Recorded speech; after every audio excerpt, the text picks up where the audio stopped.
Welcome to the Linden Hills History Study Group's virtual program. Tonight's program, Interstate 35W in Minneapolis, will be presented by Greg Donofrio, Director of the University of Minnesota's Heritage Studies and Public History Program, Denise Pike, University of Minnesota Public Historian. My name is Joellen Haugo, and I'm the co-chair of the Linden Hills History Study Group. If this is your first program, welcome. We have been presenting local history programs open to the public for over 20 years. We invite you to become a member.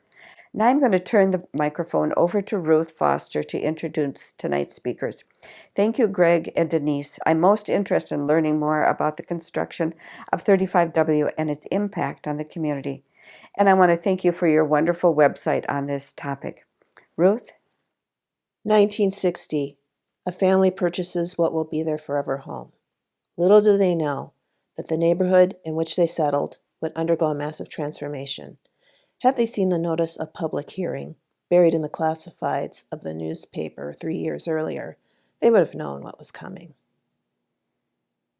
By the time they move in, the lots across the street, once full of houses just like theirs, are vacant. Then some of the trees begin to vanish. 1962. A trench is being dug. The rumbling of trucks, bulldozers, earth movers, and steamrollers, plus the repetitive pounding and clattering of pile drivers and jackhammers fill the air, along with the occasional roar of 707s and DC-8s in the skies overhead. Dust, debris, and smoke are everywhere. This trench started out in Laredo, Texas, splitting into east and west legs twice, at Fort Worth, then at MSP. This western leg entered the city via Burnsville, then doglegged eastward at the crosstown until 1967. A daughter is born. The new freeway was in. A few of the remaining trees on the block, roots compromised by the massive construction activities of the past few years, are easily toppled by a freak windstorm, strong enough to amputate the steeples of 2 old churches near downtown.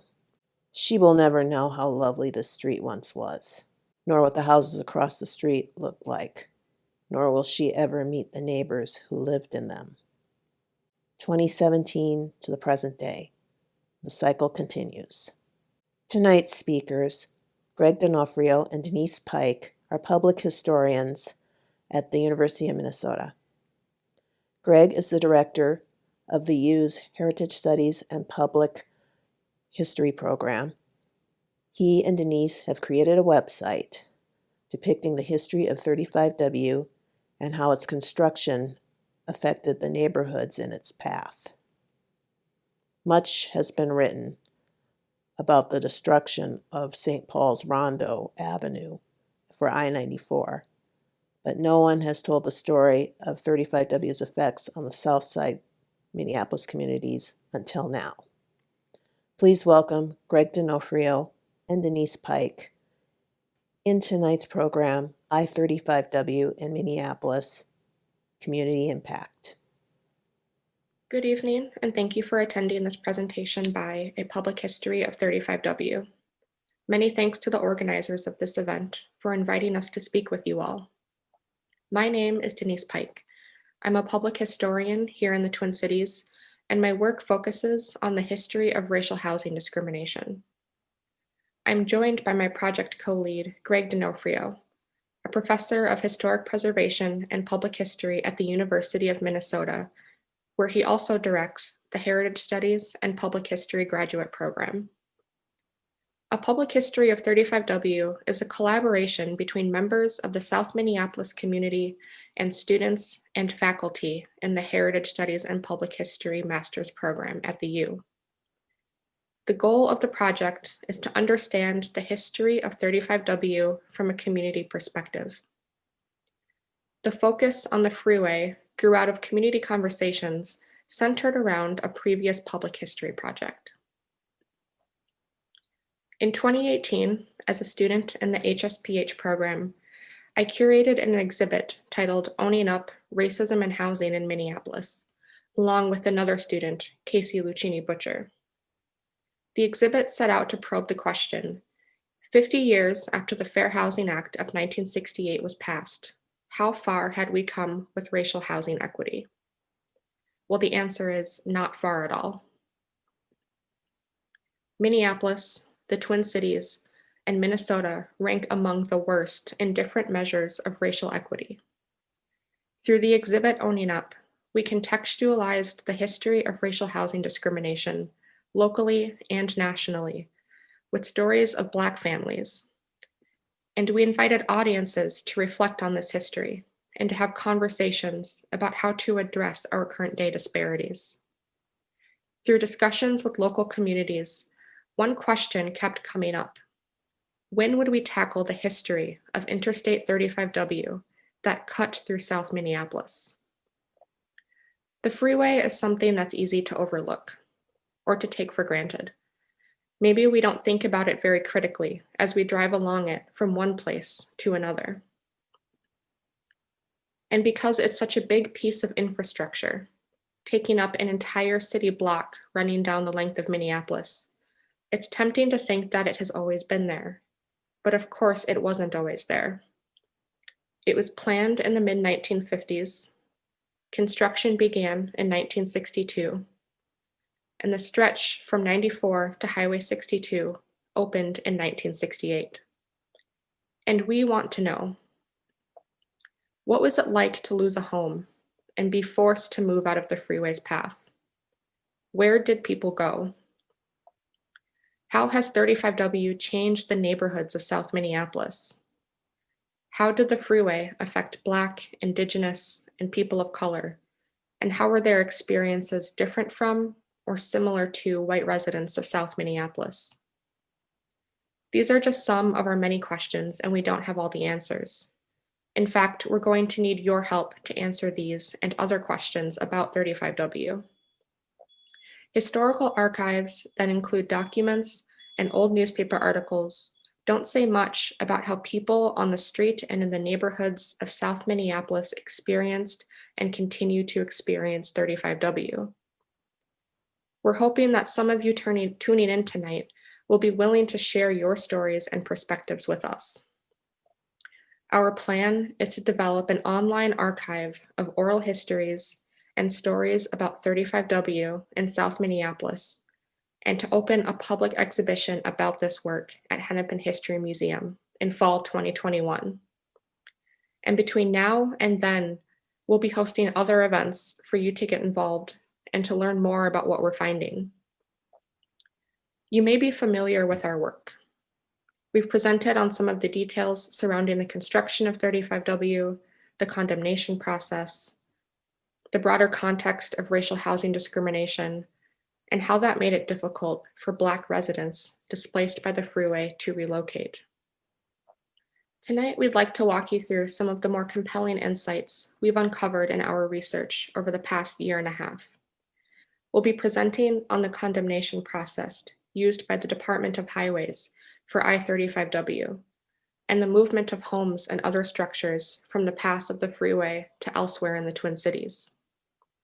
And we'll also be discussing the fight for open housing legislation in Minnesota. And we'll be presenting some insights from our oral history interviews conducted with members of the South Minneapolis community to better contextualize this history with the perspectives of residents. We want to understand how exactly this freeway has affected communities over time. Finally, since we have an audience of historians tonight, we would like to present to you some of the larger research questions that we are grappling with. And we invite a conversation with you all to think through the historical implications of this history. In October of 2019, we produced a short video based on some preliminary research to preview the work that we would undertake. We wanted this video to raise questions, but not necessarily to answer questions, about the history of 35W based on our reading of historical newspaper clippings and archival materials found at the Minnesota Historical Society and Hennepin County Library. In the past year and a half, we've been trying to answer those questions about who was most affected by the construction and long-term use of 35W, How have people been affected by the freeway? And how might people who have been affected differently based on their race and privilege? We would like to play this video for you to set the stage for the topics we will be going more in depth with tonight. We were the guinea pigs. That's what they called us, the guinea pigs of the freeway system in South Minneapolis.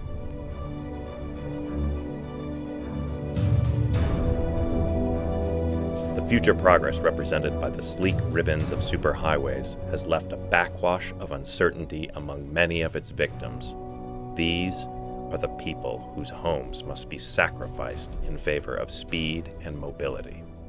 In all the city's talk with Hennepin County legislators, there has been no mention of Minneapolis's interest in a bill that would permit the Minnesota Highway Department to provide relocation assistance to the people displaced by the highway program. In this area, the people and the businesses that will be displaced frequently are not the owners of the property to be taken. They are renters and tenants. I don't want to go out of here, doggone it. I want to stay. I'll quit barbering for a while. I'll have to. I can't find a place. Some residents don't qualify for low-rent public housing, but can't afford rents in other neighborhoods either. Commercial blight confronts the Nicollet Lake business area with an uncertain future. Of the 145 businesses in the area, some are leading only a marginal existence. Once the core of the old South Minneapolis shopping district, the area now competes with more attractive and convenient automobile-oriented shopping centers. Residents of the area are deeply concerned about the situation. Negroes don't want to be transferred from one ghetto to another. Negro renters fear discrimination in looking for other homes. Some have been told they will have to pay a premium because of their race. The Mayflower Church is a community church in a true sense, and for that reason, there is an exceptional heavy concentration of membership in the immediate vicinity of the church structure. The freeway will sever this neighborhood in two completely. The final blow to the neighborhood came in the 1960s with the construction of 35W and 94. About 5,000 people left the area. Businesses isolated from traffic began to flounder. St. Stephen's Church lost most of its parishioners. I think Minneapolis at this particular time needs a south leg of the freeway just as bad as they need a boil on the back of their neck. We're being pushed around, we're being kicked around, and once more for suburbia and nobody else. The neighborhood was divided in such a way that people are trying to put the pieces back together. They divided our community, and it has not been the same.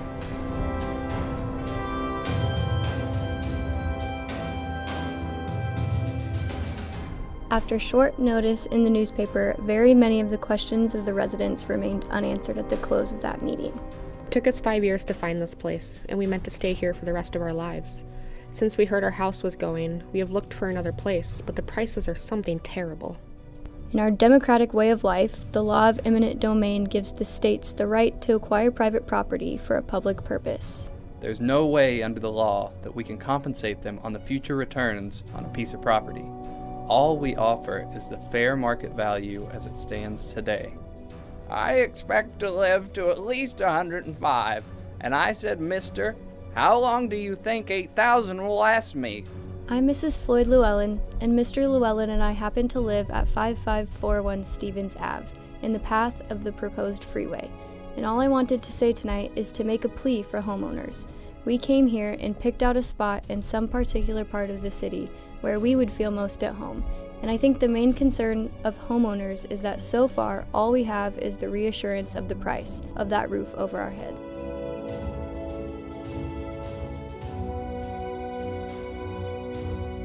When I moved here 18 years ago, I knew I was going to live near the flight path, but I didn't figure on a freeway, and I would be glad to trade homes with anybody living on the flight path. We get airplane noise too, but that passes.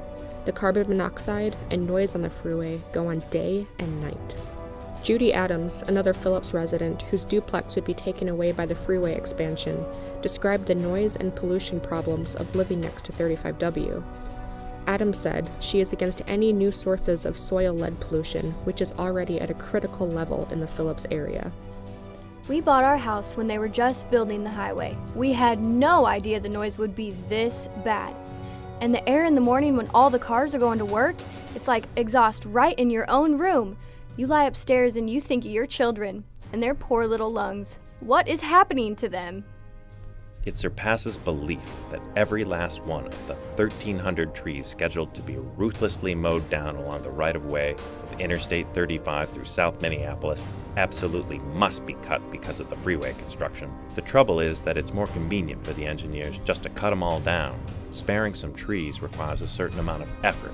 It also requires a regard for the appearance of a freeway which the Highway Department, apparently not having read President Johnson's message on beautification, does not seem to possess. There is nothing beautiful about an interstate highway in a city. It can be ugly and unpleasant. It produces noise, fumes, and neighborhood barriers, to mention a few facts of its life. On a March morning, the contractor's heavy equipment began cutting down the 1,300 elm trees located on the extreme edges of the freeway's right-of-way, distant from the roadway. Residents complained, some bitterly. Most of the trees, located on what were once boulevards, were in the way of nothing and should be left standing.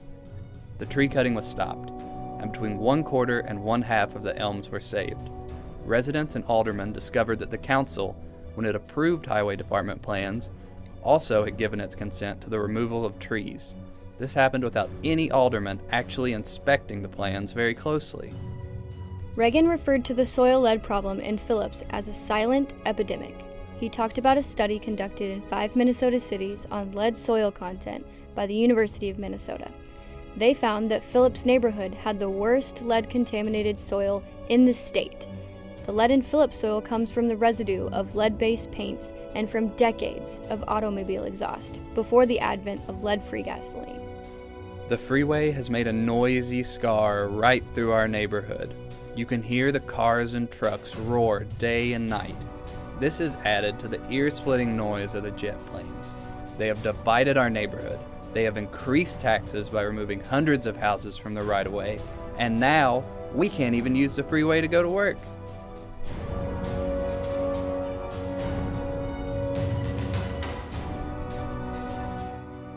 Dear neighbor, I'm writing to alert you and the organization with which you are associated to the critical upcoming debate over the reconstruction and widening of Interstate 35. The outcome of this debate will have serious long-term consequences for South Minneapolis and the entire city. Among the possible consequences of the reconstruction and expansion are loss of housing and other property, particularly in the areas around the meeting place of 35 and Interstate 94. Of the 1,046 housing units, apartments, duplexes, and houses expected to be lost, 305 are single-family houses. Among the areas affected are the Wyndham neighborhood, 461 housing units removed or raised, the Phillips neighborhood, 250, Richfield, 125, and Bloomington, 58. What this amounts to in our eyes is that people in suburbia are going to gain about 5 minutes getting through our inner city to get wherever they want to go. It's another assault on the poor, senior, and minority members of our community. Freeways do not help cities. Freeways help suburbs, and that's all there is to it. All they do is run in and get their paychecks. They contribute nothing to the city. This is a major decision. Minority communities and those living in poverty will be the most affected. Unfortunately, people don't know that they are being impacted. I'm concerned about increasing competition among low-income people for already hard-to-find housing. You can't relocate people to some place that doesn't exist. Governor Carlson was invited to a meeting at Sabathani Community Center, but he refused to attend, so we brought the meeting to the mansion, as we chanted when boarding the bus to go home, "We'll be back!" Inner city neighborhoods don't exist for the convenience of suburban residents who refuse to use mass transit.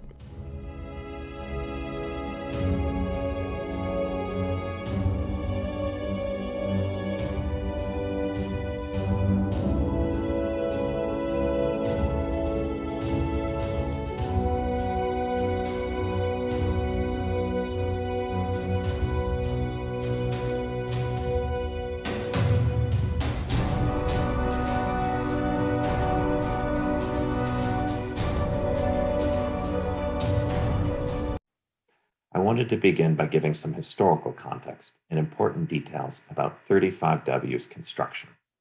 beginning with how and when people would have first heard about its construction. The first time most people in Minneapolis learned of plans to build freeways through the city was when they were unveiled by the Minnesota Department of Highways on March 2nd, 1956. That same day, the Minneapolis Tribune published an article about the project, including this map. The concept of a freeway was so new and unfamiliar that the paper put the words in quotations, explaining that these highways or expressways were called, quote, freeways in some cities. There wasn't a single mile of freeway anywhere in Minnesota when the plans to build them in Minneapolis were unveiled in 1956. It was an entirely new concept for most Minnesotans, and early descriptions and drawings of 35W, like this one, were far from accurate representations of what was being proposed. This drawing was made by the Department of Highways probably in 1957 for use in presentations to the public. Readers of the Minneapolis Sunday Tribune were reassured that, quote, generally speaking, the freeway will follow a parkway type of design, blending with the character of the surrounding area, unquote. I think you'd agree. This drawing and that description don't match the as-built reality of 35W. There were few opportunities for the public to object to or offer feedback on the proposed locations and design. In fact, federal law at that time required only one public hearing in advance of freeway construction. There was one public meeting for Interstate 35W and one meeting for Interstate 94. What you see here is the public notice, the advertisement of the 35W hearing held in March 1957. It was placed on the second to last page of the Minneapolis Star, between classified ads for trailer homes. Several scholars have written that engineers and planning officials across the country use these types of meetings to inform the public, not to get their feedback. And these meetings were taking place all across the country. The construction of 35W was enabled by the National Interstate and Defense Highway Act of 1956. The law empowered state highway departments to design and construct highways with the federal government picking up 90% of the costs, provided certain standards and procedures were followed in accordance with oversight by the Federal Bureau of Public Roads. To build these new highways through existing residential and commercial neighborhoods, states had to acquire land from thousands of individual private property owners. Here you see the path of 35W projected on top of homes in South Minneapolis. I want to give you a detailed sense of what this process was like for people who lived in South Minneapolis. But first, let me put the magnitude of displacement in context. The state of Minnesota, through its Department of Highways, had to acquire more than 7,000 properties to build 35W and 94 in the Twin Cities. This resulted in the displacement of approximately 6,000 people in St. Paul and 24,000 people in Minneapolis. In South Minneapolis alone, from 94 south to Route 62, construction of 35W required the condemnation of more than 900 properties, most of them residential. So let's take a closer look at how the state acquired properties in South Minneapolis. This diagram represents the steps in the process. And if it looks confusing, well, it was for the homeowners who experienced it. It made many confused, scared, and eventually quite furious. I could walk you through this step by step in great detail, but instead I'll summarize how and why many people in South Minneapolis felt cheated by this process. Owners of homes and businesses along Stevens and 2nd Avenues received a letter in the mail informing them that their properties were needed for the construction of 35W and would be condemned by the state using its powers of eminent domain. Owners were advised to, quote, consult their family lawyer, end quote, about the matter, as if every family had access to one. This was an adversarial court process to determine the fair market value of each property acquired by the state. Property owners were twice invited to appear in court. In the first hearing, they had an opportunity to argue that taking their property was not in the public interest. This was virtually impossible to do. In the second hearing, property owners were invited to tell the court how much they thought their property was worth and why. They were asked to be as detailed as possible. I want to pause here and invite you to put yourself in their shoes. Most of these people were working class folks. They were public servants, cab drivers, laborers in factories. It's safe to assume most didn't have college degrees and likely had never been in trouble with the law. They'd have had no prior reason to go to court or to need a lawyer. They found out they were losing their house, but for at least 6 months more, they'd have no idea how much they were going to get from the state in compensation. They could hire a lawyer to help them through this process, but they'd have to pay that cost out of their own pockets. Towards the end of this process, 3 condemnation commissioners appointed by the court reached a determination of the property's value. And at that point, the property owner had 40 days to appeal if they felt they deserved more. Our research indicates that many people felt the court's property value estimate was basically fair, and they concluded that it wasn't worth the legal cost to fight the state. You couldn't hope to match the state's resources in a legal fight. But as you can see in this diagram, the Department of Highways could also appeal if it felt the court's award was too high, and it often did. According to the Minnesota Department of Highways way of thinking, its job was to build freeways as quickly as possible for the lowest cost possible. Remember, the federal government was reimbursing states 90% of the cost to build the freeways, including land acquisition. The Minnesota Department of Highways feared that the federal government would not reimburse property purchases that could be interpreted as overpaying the homeowner. So what happened in many instances is the Minnesota Department of Highways would appeal the court's value determination on the 35th or the 37th or the 38th day of the appeals window. Homeowners who hadn't hired a lawyer or their own independent appraiser earlier in this process were left with no recourse. Newspapers were filled with nightmarish stories of owners who thought they were receiving one amount for their houses, only to find out at the 11th hour that their award had been lowered at the request of the highway department. Homeowners in South Minneapolis organized themselves to fight back. They wrote telegrams to the governor like this one, calling out the highway department for its unfair methods.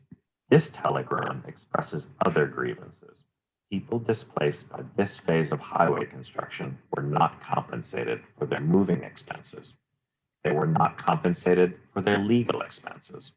And as this telegram points out, there were additional nuances. What if you still had a mortgage and interest rates were higher at the moment you were being displaced and looking to buy a new house than they were when you first purchased your house? Obtaining a mortgage at a higher rate to buy a house of the same value as the one you were leaving effectively meant that you were losing even more money. And think about your own houses. You've bought furniture and window treatments and rugs and carpets to fit your exact house. They might not work in some other house, not to mention the gardens or the workshop you set up in the basement. I could go on. The point is, the condemnation process didn't take those values and nuances into account, and people in South Minneapolis felt harmed. You may have noticed I've referred only to property owners and homeowners. If you were a renter living in the path of 35W, you got nothing at all. You just had to move. Here I want to transition from the frustrating to the surreal. Once the state acquired properties, it quickly turned around and auctioned off the buildings on those properties for salvage or moving. Earlier in our research, Denise and I found a couple of photos in the archives of buildings being moved out of the 35W corridor. We thought it was interesting and assumed probably happened very rarely. Then we met Bruce Bremer, a retired archivist who is now part of our 35W research team. Bruce had an ingenious idea. He knew that the city of Minneapolis kept building permit index cards. Anytime a building was built or modified between roughly the 1880s and the 1970s in the city of Minneapolis, it was recorded on an index card like this one for the property at 4001 Stevens Avenue. The entire collection of these cards has been scanned and made publicly available through the website of Hennepin County Library. At the bottom of the card, it notes that this house was wrecked, in other words, demolished, in April 1960. However, Bruce also noticed that sometimes the index card noted that the house had been moved, and if moved to a new lot within the city of Minneapolis, it would give the new address. So, Bruce Bremer decided to look up every property from 94 to 62 along Stevens and 2nd Avenues to see if and where they were moved. This building permit card shows a house that was moved from 5820 2nd Avenue to 4229 Chowan Avenue.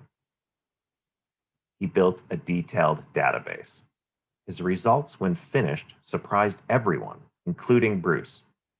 While 52% of the houses were demolished, 48% were moved to other locations. 15% were moved to other locations in Minneapolis, and 32% were moved somewhere outside the city limits. And they were moved all over the city. Every red dot on this map is a house moved from the 35W corridor to another location, including across the river to northeast Minneapolis. 3 were even moved to Linden Hills. Here's the one at 4229 Chowan Avenue, which was moved from 5820 2nd Avenue South. It's the gray house in the middle. This colonial revival house was moved to 4141 Ewing from 4915 Stevens. Hundreds of houses were moved. Clearly, this raises a lot of questions. So far, we've found nothing to indicate that homeowners were able to keep and move their own houses to new locations. It seems very unlikely any were able to do so. Rather, companies that specialized in the movings of buildings bought the houses and moved them to new lots that they owned in various parts of the city, which they then resold at a profit. So imagine, hundreds of people lost their houses only to see them moved to another location and sold to someone else. There's something else quite maddening about this house moving. Here you see classified advertisements for realtors who were helping to find new homes for people displaced by 35W. Freeway construction and urban renewal dramatically decreased the number of housing units in the city.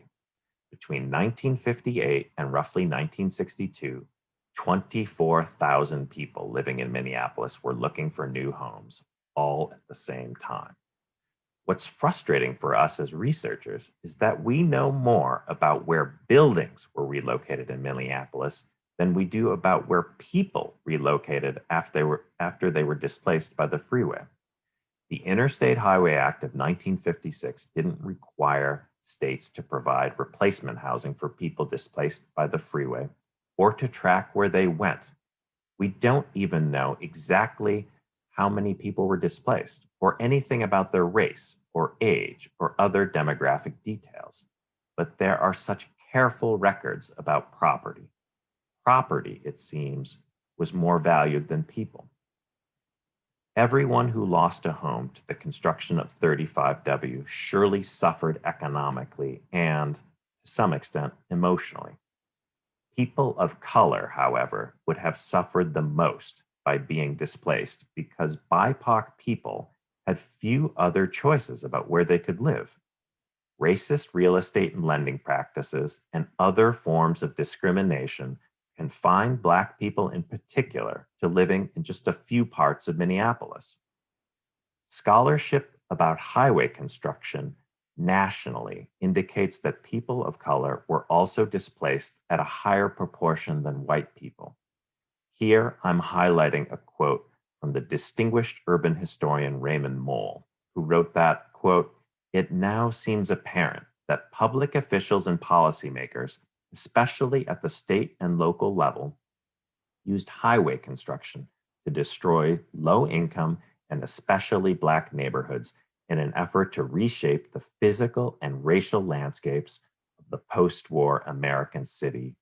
A large portion of those dislocated to freeways were African Americans, and in most cities, the expressways were routinely routed through Black neighborhoods. Was that true in Minneapolis? Let's take a look. In 1962, the Minneapolis Morning Tribune published this map showing the locations where Black people primarily lived in the Twin Cities, based on 1960 census returns. When we trace the freeway routes over that map, the results seem to confirm Moll's assertion. A freeway is run through every major concentration of the Black community in the Twin Cities. Freeway planners and elected officials knew it would be more difficult for Black people displaced by freeway to find another place to live. In March of 1957, Minnesota Highway Commissioner Loyal Zimmerman wrote to Governor Orville Freeman to tell him about an issue that had emerged as property acquisition was beginning in St. Paul for Interstate 94, which was a couple years ahead of the 35W project. The freeway would run through Rondo, Zimmerman explained. The area, quote, contains 1,400 families whose homes will be taken, and also involved is the complication of 700 of these being owned by Negro families, where we have the additional racial problem to solve, end quote. Zimmerman didn't define the problem in that memo, but correspondence Governor Freeman received in the following months, like this letter from the NAACP, made matters clear. Quote, I am sure that the State Highway Department did not consider the relocation problems confronting these Black people. The discriminatory practices of certain groups have these persons confined to only seek relocation in the fringe areas of the so-called ghetto. Prices in the fringe areas have gone up in anticipation of frantic buying, and these persons affected by the freeway are caught up in this vicious cycle, end quote. And it's not like this was unknown outside the Black community. Articles about it were in the newspapers. This article from September 1958 quoted the director of the Minneapolis Urban League, who said, there's an acute housing shortage for Negroes in the city simply because housing is about the only commodity a Negro can't buy on the open market. Organizations like the Urban League, the NAACP, and other advocates for racial equality sought to address the problem by creating open housing. Open housing refers to the goal of a unitary housing market in which a person's background, as opposed to financial resources, does not arbitrarily restrict access, that any citizen, regardless of race, religion, or national origin, is entitled to available housing. There were two strategies to pursue the goal of open housing. One, to build new housing that was available to all buyers, and two, to pass open housing laws at the local, state, and national levels that would prohibit racial housing discrimination. But building new open housing was incredibly difficult and rarely successful. Nationally, an estimated 8,000 open housing units had been built between 1946 and 1955, out of a total of over 10 million housing units. I'll let you do the math. In 1958, the Minneapolis Star reported that an estimated 2% of new housing units, about 20,000, were available to people of color nationally. In Minneapolis, Black entrepreneur Archie Gibbons recruited developer Edward Tilson in 1954 to build some of the nation's first privately developed open housing in the entire United States. 44 of these Tilson-built homes were built on scattered sites throughout South Minneapolis between 33rd Street and 46th Street, primarily along Clinton, 3rd, 4th, and Fifth Avenues. About 90% of them were purchased by Black buyers. In 1954, the Minneapolis spokesman described Tilson-built homes as, quote, one of the most important housing programs affecting the Negro community in the history of Minneapolis, end quote. If you'd like to learn more about this Tilson-built history, I encourage you to read Heidi Adelsman's definitive article about this project, which was recently published on the Hennepin History Museum's website. The second path to open housing was creating laws that would prohibit discrimination in housing on the basis of race. This issue remained in the news in the late 1950s as the NAACP and Urban League pressed local officials and the Hennepin County Board of Realtors to support passage of such laws. In St. Paul, the NAACP formed a committee to support an open housing ordinance. Passage of an ordinance was critical, the NAACP believed, because so many Black people were about to be displaced by urban renewal and freeway construction projects. However, both of the Twin Cities resisted. In 1957, the Minneapolis city attorney declared such laws unconstitutional because they interfered with the rights of individuals to buy, sell, and rent property as they saw fit. 2 years later, the St. Paul city attorney reached the same conclusion. The proposed ordinance would be unconstitutional. Neither seemed to have considered the rights of people of color to live wherever they chose. Statewide, elected officials were divided on the question of open housing. In 1957, the Minneapolis state legislature declared that discrimination based on race, color, creed, religion, national origin, or ancestry was a state concern because it eroded the foundations of democracy. It declared the opportunity to buy, acquire, lease, and occupy housing to be a civil right. It created a commission to study the problem, composed of 5 members of the House and 5 members of the Senate. Over the next 2 years, the commission heard testimony, studied anti-discrimination laws in other states, and drafted an anti-housing discrimination law for Minnesota based on one recently passed in New York State. In its final report published in 1959, the members of the Legislative Interim Commission on Housing Discrimination and Segregation Practices all agreed that public education was needed to end discrimination, and it encouraged school systems and the State Board of Education to develop programs on human relations. The commissioners failed to reach an agreement on the need for legislation. 5 of them voted against it, 4 voted for it, and 1 abstained. The 5 who voted against it wrote in the report that, quote, much of the present friction in housing can be avoided if the Negro people can recognize the need for, and actually practice, great patience. The solution to so complex a problem as discrimination in housing is not easy, nor can it take place overnight. Attempts at a quick and easy solution of the problems are likely to bring suffering to the entire community, Negro and white alike, end quote. Off the record, one of the commission members referred to open housing laws as, quote, communist doctrine.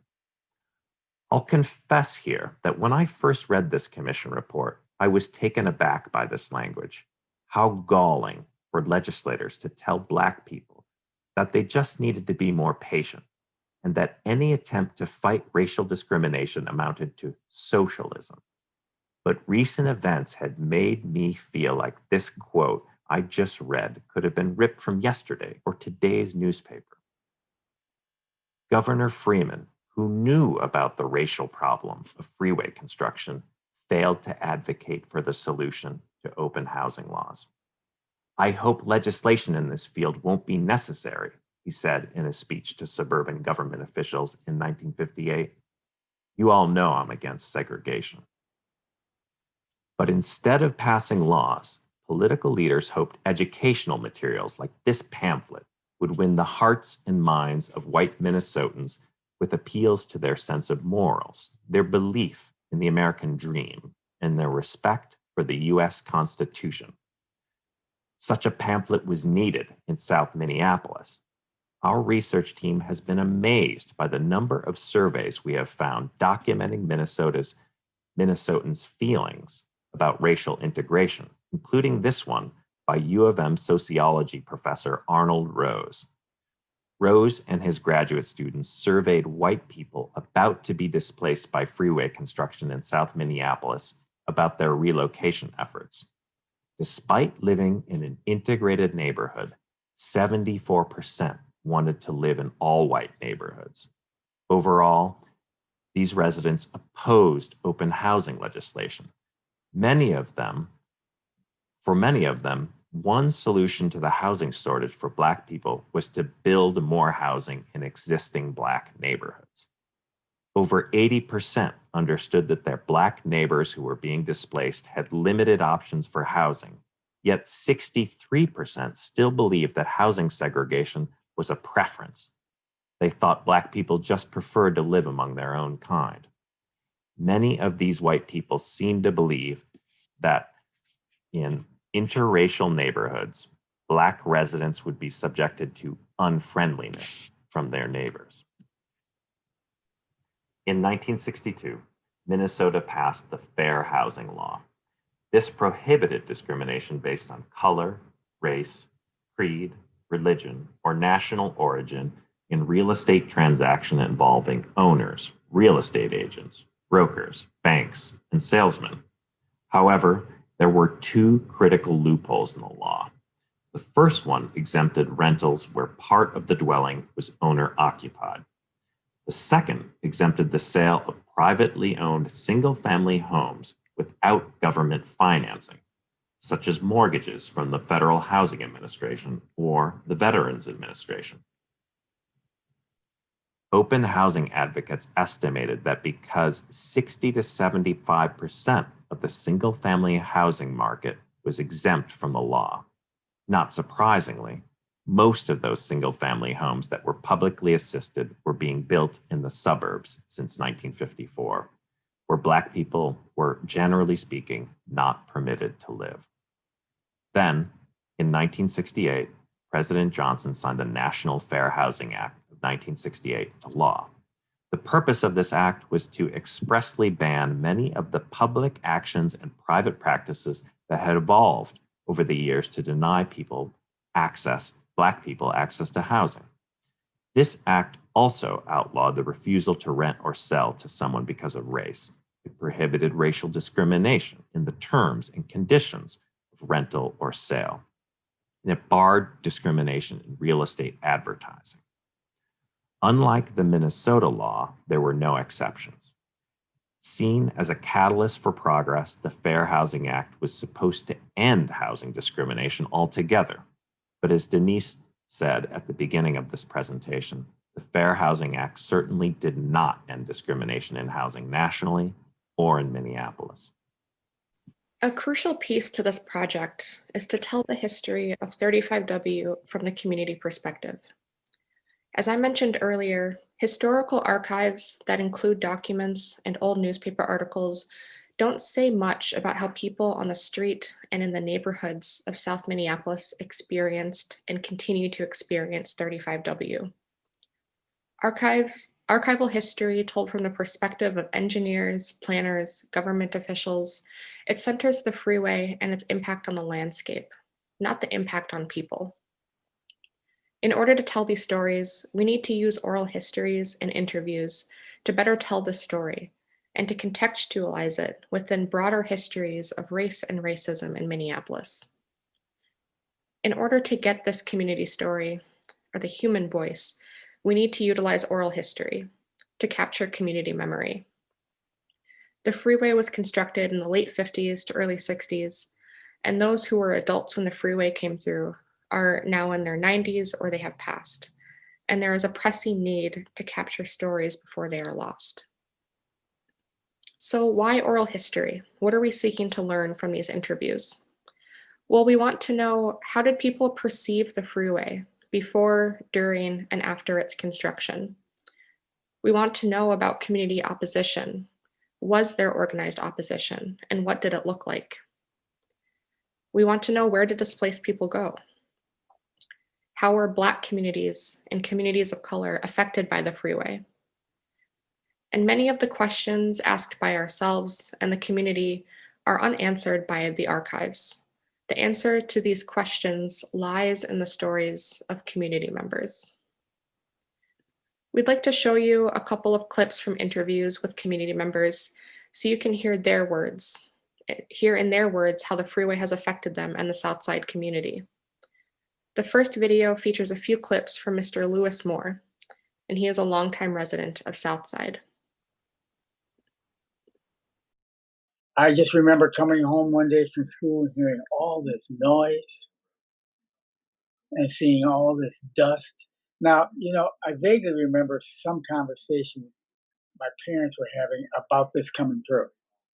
And it might have been with some friends. And when they were having that conversation, I don't remember them being very happy about it. We knew some people that lived over in that area. So, we ran over on so that would be what, 2nd Avenue? And we saw all of these big machines, with balls banging at houses and taking them down. And that's when we were able to figure out, or were told, that they were going to build a freeway through there. We just couldn't imagine what a freeway was, or how it was going to look, or what the point was. I mean, why are you tearing down all our friends' houses? And so, that went on for, God, it seemed like forever. And they finally cleared out the land. I know we were over there one day playing, and they cleared out land and trying to figure out what they were really going to do. I think at some point we might have saw a drawing of what, I don't know where it was, but we saw a drawing of what it was going to be, and we're trying to figure it out. It was all shiny and new, and and I think everybody was amazed that this gigantic highway was running through their community, probably having no idea how it was going to affect the community, either traffic-wise, noise-wise, or your neighborhood-wise. And do you know where people were able to move to after being displaced by the freeway? That was really strange, because that was something I think we all kind of asked about. But out of that area, I'm not really quite sure where a lot of people went. I think a lot of people probably moved further east, beginning to populate areas beyond Park and Portland. So probably Chicago Avenue, probably over in this neighborhood I'm in, probably Elliott, 10th, in that area. There may have been a few that might have even moved further south.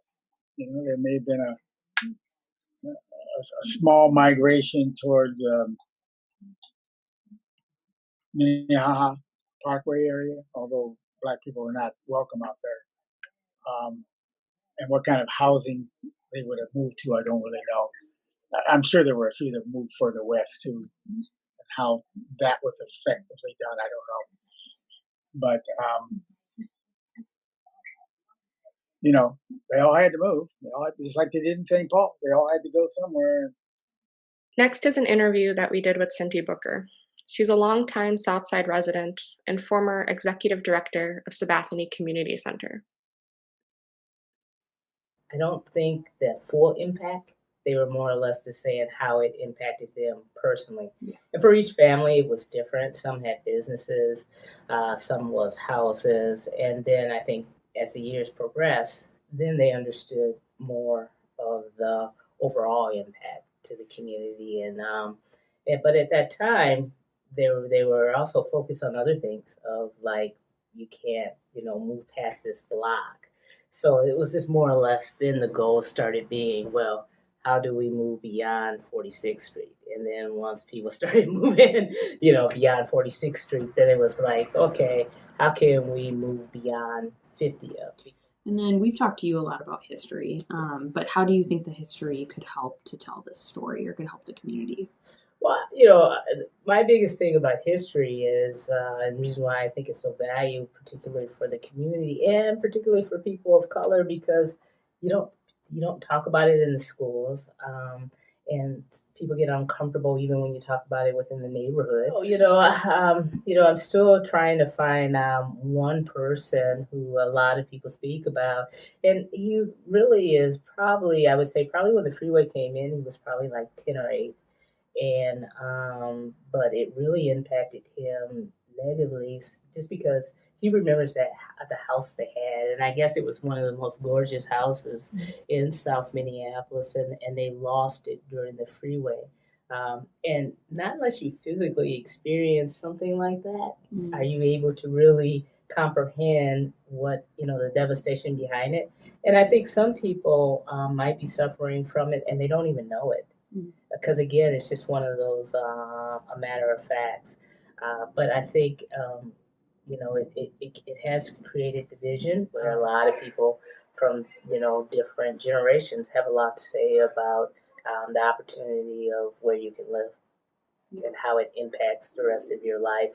It goes again. It goes beyond just where you live, your residence. It's like who do you have the opportunity to meet, and then what kind of career exposure or college exposure or training exposure happens within those communities. So, what are we learning with these oral histories? Well, we're learning more about race relations and the landscape of residential segregation in South Minneapolis.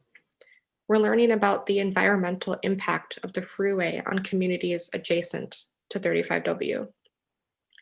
We're learning how this history illuminates community issues beyond the freeway. And we're learning what was the community response to the freeway and how did it differ from other communities nationwide. We want to know what the community needs and wants as reparations or solutions to the inequalities that are perpetuated by the freeway. And through the oral histories and what we're uncovering, we're helping to push conversations in the broader Minneapolis and Twin Cities community about inequities and disparate impacts of freeway construction. We'd like to highlight for you some of the research questions that we're still grappling with. So some of these questions are about environmental justice and the health consequences of the freeway relating to sound, air, or visual blight. We're wondering who has borne the impact of the freeway's pollution over time and how has it affected their lives? On the proposed expansion of 35W, we're interested in learning what did the opposition to the proposed expansion look like and what community organizing was involved? Who was involved in mobilizing in opposition? We're still interested in stories of displacement and relocation.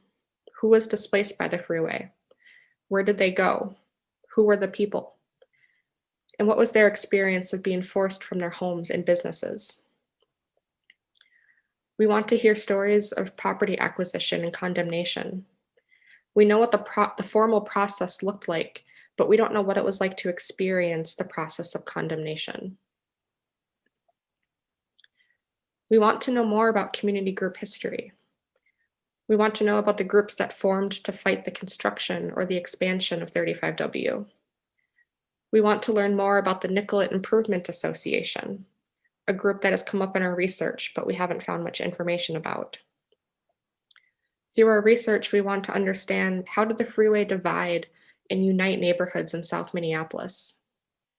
How did race and privilege influence responses to the freeway and the experience of living along it over time? What do affected communities feel is appropriate remediation and redress for the damage wrought by the freeway? We want to learn more about lost public assets. Our archivist, Bruce Brummer, is working on compiling a list of lost public assets. These would be public or community spaces that were lost to the freeway. These would include things like barbershops, parks, monuments, etc. And we need photographs. The visual aspect of the construction of 35W is extremely underdocumented. We're looking for photos of homes that were moved or demolished, photos of families with their homes, streetscape photos of Stevens Avenue and 2nd Avenue, photos of houses boarded up, homes being wrecked, machinery digging up the earth. Any visual representation of this history is of value, especially if it highlights the experiences of residents. We want to thank you for your time tonight. As we move into the Q&A and discussion portion of the evening, we welcome any insights, feedback, or questions. If you'd like to get in contact with us, you can find our contact information here. Please check out our website. We have a number of essays written by our team members where we go much more in depth on the topics that we've covered here tonight. If you or anyone else you know has photos or stories to share, please reach out on our website or email us at publichistory35w@gmail.com. Thank you. So, any comments or questions for our hosts tonight? Looks like there's some on the chat. Okay, this one is from Paul Stewart. I grew up at 50th and Aldrich South, and I recall my parents saying that 35W originally was going to go on Lyndale Avenue. That was why there's that odd entrance at 58th and Lyndale. True or not? There were a couple alternative routes that freeway planners studied. One was Aldrich and Bryant, and the other was Cedar Avenue.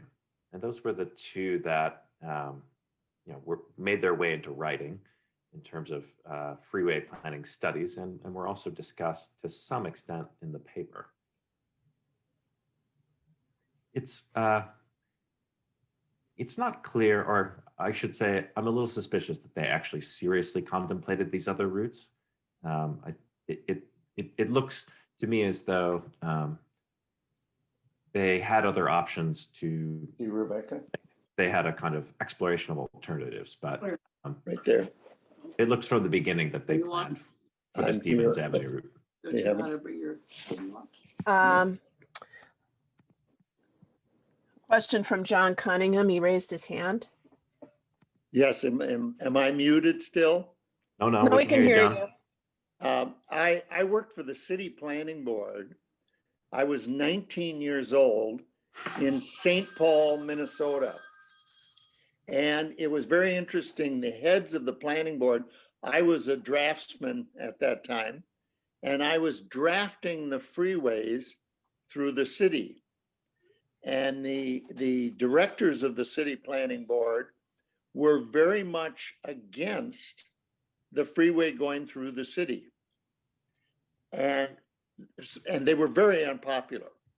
But they said the freeways are meant to transport goods from city to city, or they are meant to connect cities together, but they are very damaging to cities.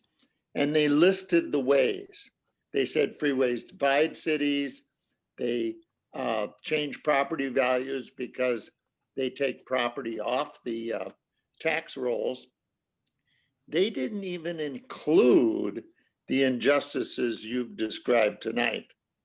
But it was, to this day, I realize how accurate they were about all their predictions of the city.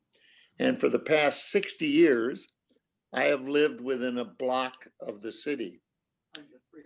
Excuse me, within a block of the freeway.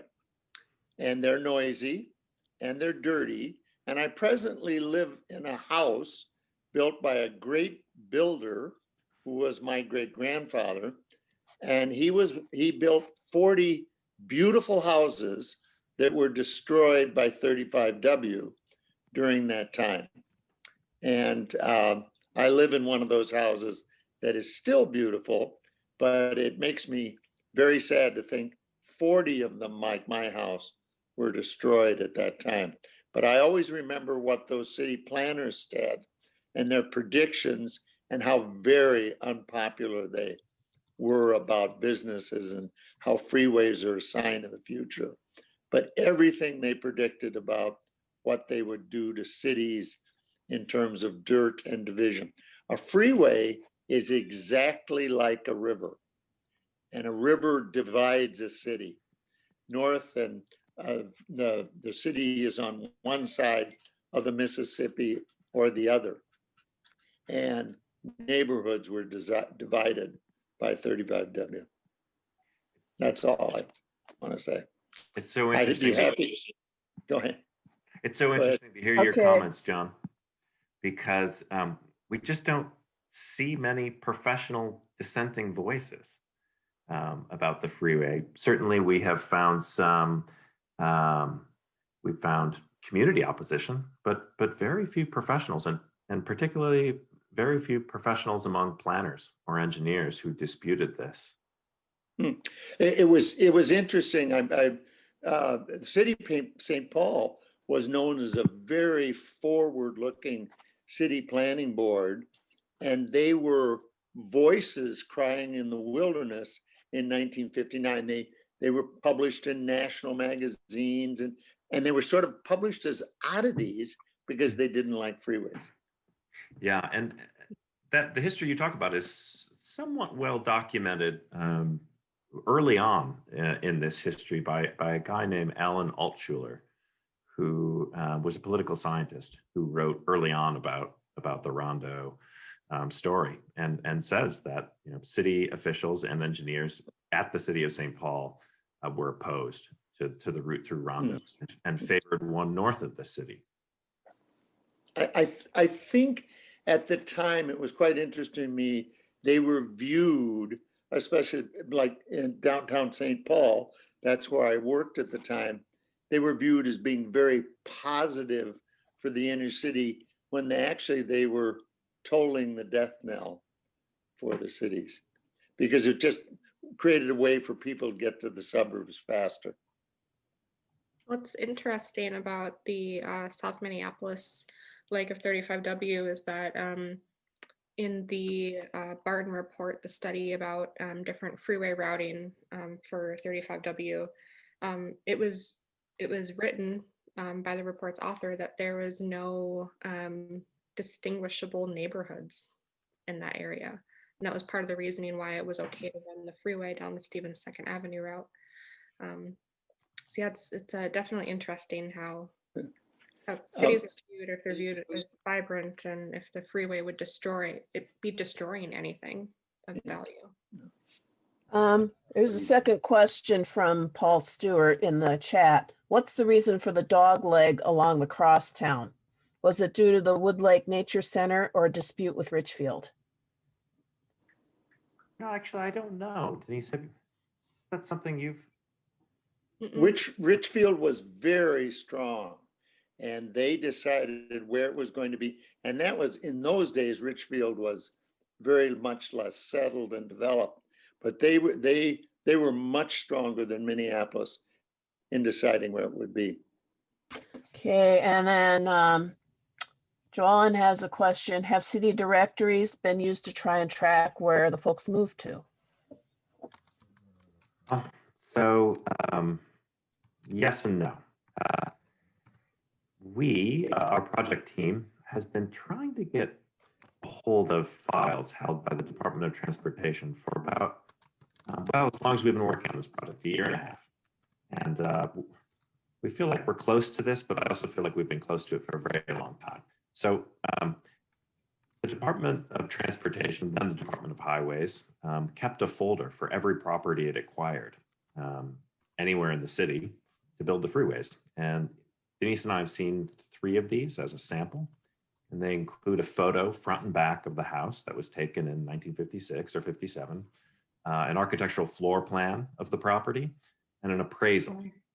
And it also includes photos of comparable properties that were used in the appraisal. So we'd love to get a hold of these.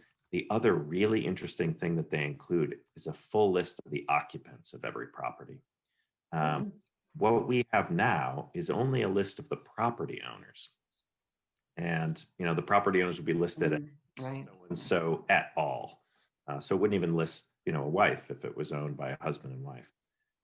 So that's what we would need. We need access to these files to create a full inventory, a full list of everybody displaced, and then we could try to track them through directories. It would be very tedious, but I like to think there'd be volunteers who would help us with this. And it would be the first time this had been tried anywhere in the country, insofar as we're aware, that somebody has tried to to take a route of freeway and say, okay, where did everyone go? So we hope to do that, and we still hope to get access to these files, but I'll be frank, it's frustrating. Well, and your point about it, that there were a lot of them that were rental property, that makes it a lot more complicated. Or impossible. W.D. Foster Graham has a Yes, question. please. He has a comment. Comment. Thanks, sis. As I was looking through the, listening to what was shared in the videos and everything, I guess, since my perspective was, now I was born in 1952, so I was a child when a lot of this was happening. And of course, grew up in South Minneapolis. Because the first thing I want to say is, one of the observations about where freeways are going, that was something that was happening all over urban areas. It was by design.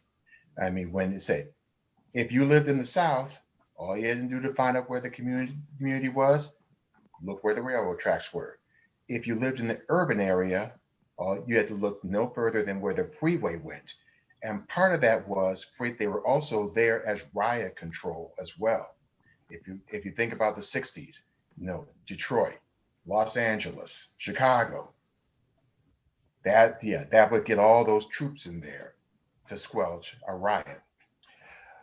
Now, when the freeway was going up, I know my brother and I and our parents, lived in 4th Avenue South at that time.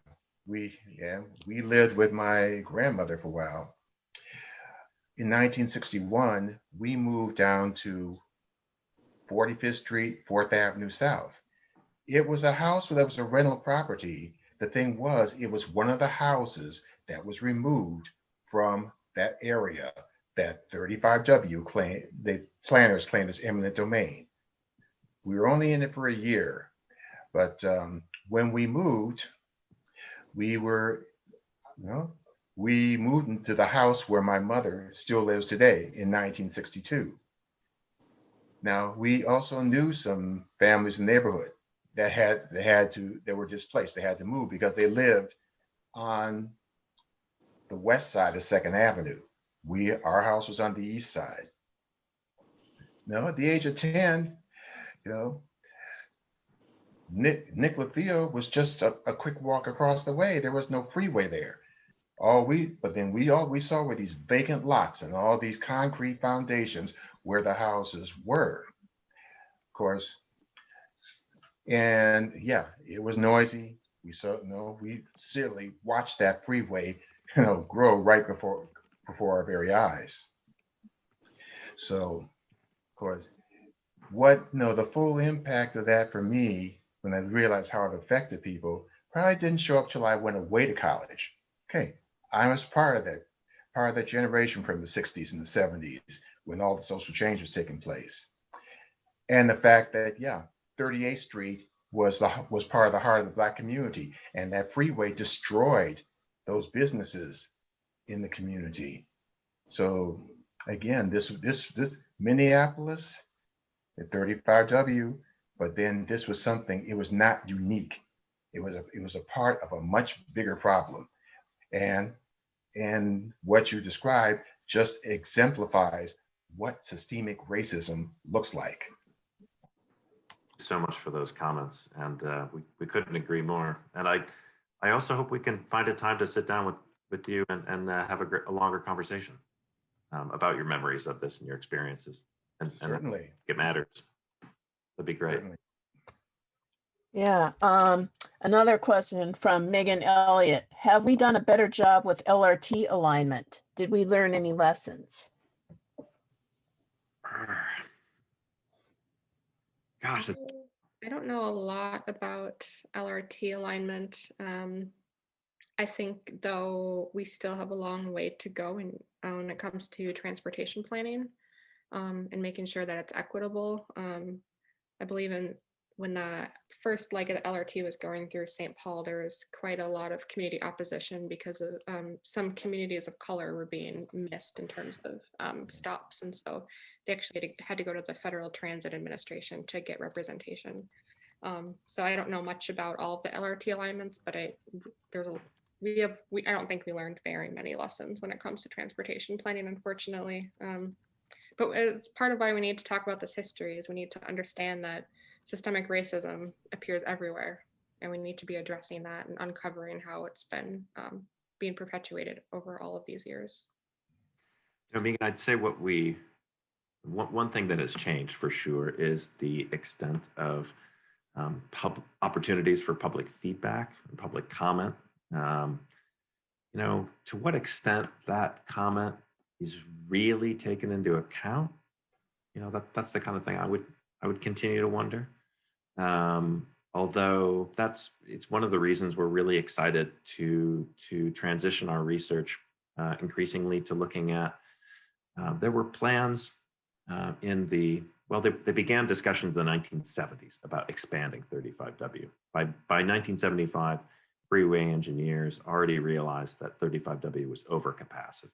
It was handling more cars than they designed it to handle. And they developed plans in the mid 1980s and developed them to a full environmental impact statement in the early 1990s to expand 35W. And there was huge community opposition to this. And just beginning this week, Denise and I have started to schedule appointments to talk to people who were involved in some of that opposition. And I suspect some of you listening now, involved right now, we're involved in that opposition, and we'd be really interested to hear from you. One of the things that's fascinated me was that recently, I think a few years back, some students at the University of Minnesota had conceived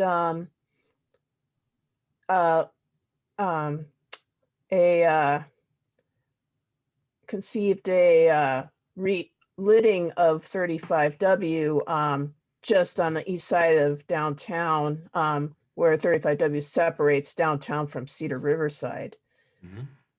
And I have often wondered if that would be possible to do on the south side. Yeah, that was work that was led by my colleague Tom Fisher at what's now known as the Minnesota Design Center, and it's a good question. And what I can tell you is that the Department of Transportation is in very serious discussion with the Rondo community about capping the freeway there, in recognition of what happened there. So that's a real discussion. And Denise and I have been talking about this. We don't know anywhere else in the country where there is a plan to remove a freeway or cap a freeway as a response to sort of racial injustice, as a kind of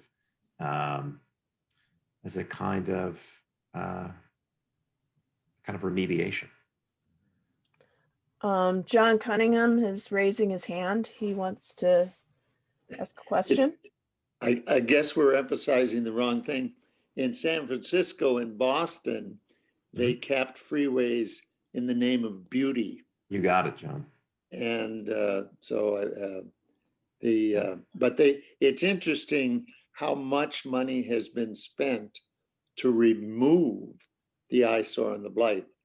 A story I'm very fond of telling: in 1960, the Japanese, who are noted for planning and civic awareness and a very strong fabric of society, they decided that they would need to improve their transportation in the city of Tokyo. And being the planners they were, it was 1960. So they decided, well, let's make a 1980 and a 2000 plan so we can move traffic as it should be moved, automobile traffic. And when they finished the study, they said, well, it'll be very simple. We just have to pave Tokyo entirely. So they stopped.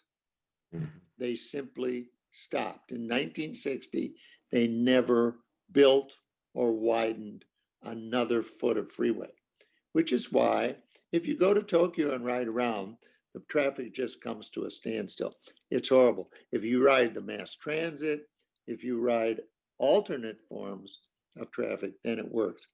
The other thing that's interesting is when the Chinese build a new city, literally for millions from scratch, they don't start with the freeways, they start with the mass transit.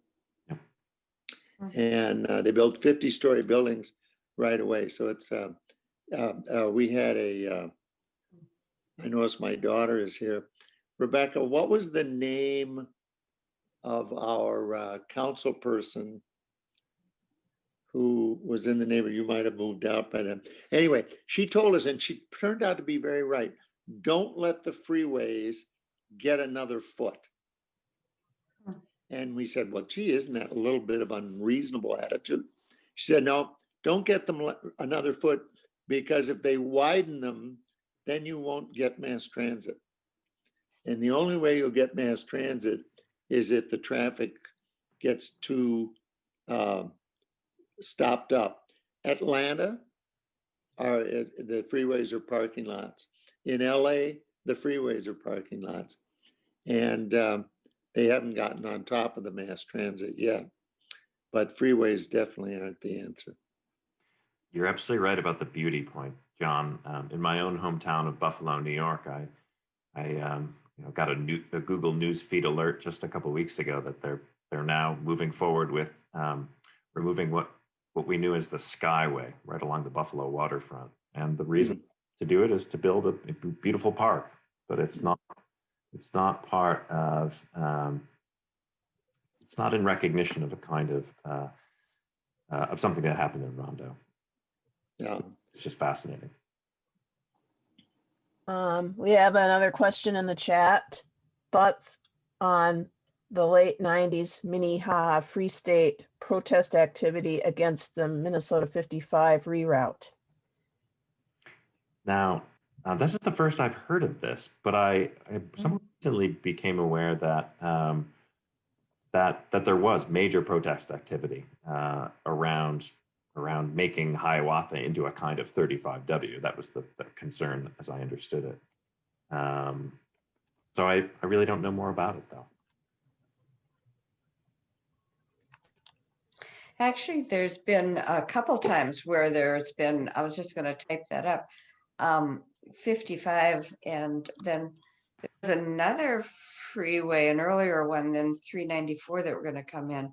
But 55, maybe you weren't living here at the time, but that was in the 90s, if somebody want to help correct me on that. And they were going to be removing the trees, widening it, and it must have been at least a year of major protests. It's pretty interesting. I think you folks would be interested. I know Special Collections down at Minneapolis Center's got some really good files on it, and it also has files on the earlier protest that was done, and I think that was more on the west side of Minneapolis versus the east side. Paul Stewart sent a link in the chat, 3 freeway cap projects designed to undo the racism of the past. And it's from Plan Edison. I wasn't aware of these 2 other ones in Austin and the one in Atlanta. Fascinating. I'm going to take a closer look at this. Thanks, Paul, for this reference. Denise and I are trying to organize a panel discussion for May that would shed light on this project in Rondo. That would include members of the Rondo community who've been involved in this discussion and members of DOT about this capping project. So if we manage to put that together, we'll share news of it through your study group. So thank you both for being so great to work with. And thank you, Ruth, for all your wonderful work on making this happen. Yeah. Thank you. Thank you for inviting us. Thanks, sis. Thanks. That was my brother, my oldest brother.